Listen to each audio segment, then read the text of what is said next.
Hello అండి, welcome to గృహిణి channel. నా పేరు లావణ్య. ఈరోజైతే నేను చికెన్ పచ్చడి ఎలా చేయాలో చూపిస్తాను.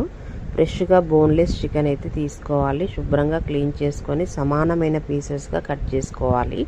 అప్పుడు చూడడానికి కూడా పీసెస్ నీట్గా ఉంటాయి. అయితే మనం బోన్లెస్ తీసుకోవడం వల్ల ఈ పచ్చళ్ళు పెట్టినట్టయితే బోన్లెస్ తీసుకుంటేనే మంచిది.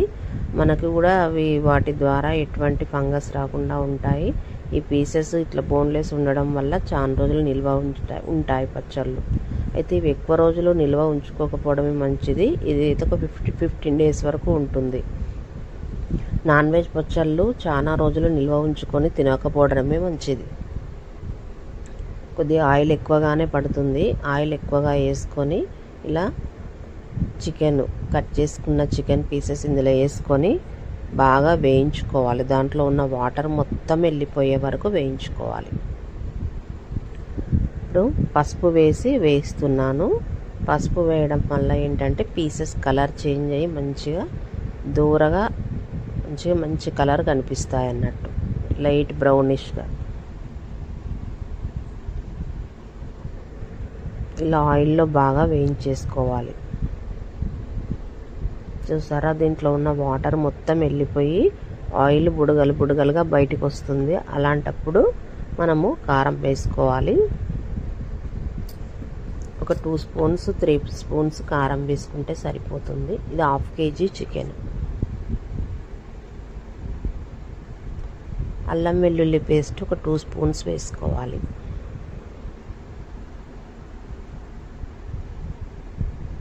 బాగా కలిపేసుకొని ఆయిల్లో వేగనివ్వాలి. చూసారా, నూనె పైకి తేలే వరకు వేగనివ్వాలి. తర్వాతకి సాల్ట్ కలుపుకోవాలి. ముందే కలుపుకుంటే ఆ పీసెస్ దగ్గరికి అయినాక మనకి ఏర్పడదు. అందుకే ఎక్కువ పట్టి ఉప్పిసమైపోతుంది నిల్వ పచ్చడి కాబట్టి. ఎండింగ్లో కలుపుకోవాలి సాల్ట్. కొద్దిగా మెంతిపిండి వేసుకొని ఒక 2 నిమ్మకాయలు పిండుకొని చల్లారినాక ఇలా మనము గాజు బౌల్లోకి కానీ గాజు సీసాలోకి కానీ నిల్వ ఉంచే సీసాలో కానీ పెట్టుకోవాలి. ప్లాస్టిక్ బాటిళ్ళలో మాత్రం పెట్టుకోకూడదు. చాలా టేస్టీగా ఉండే చికెన్ పచ్చడి రెడీ అయిపోయింది. ఎంతో సింపుల్గా ఈజీగా చేసుకోవచ్చు. ఇందులో కూడా చాలా రకాలుగా పెడతారండి పచ్చడి.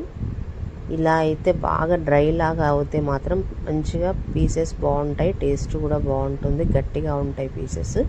తొందరగా పచ్చడి ఖరాబ్ కాదు.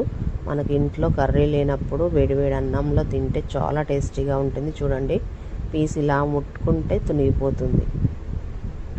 పులుపు వల్ల ఇంకా టేస్ట్ వస్తుంది. గృహిణి ఛానల్ నచ్చినట్లయితే షేర్ చేయండి, లైక్ చేయండి, సబ్స్క్రైబ్ చేసుకోండి.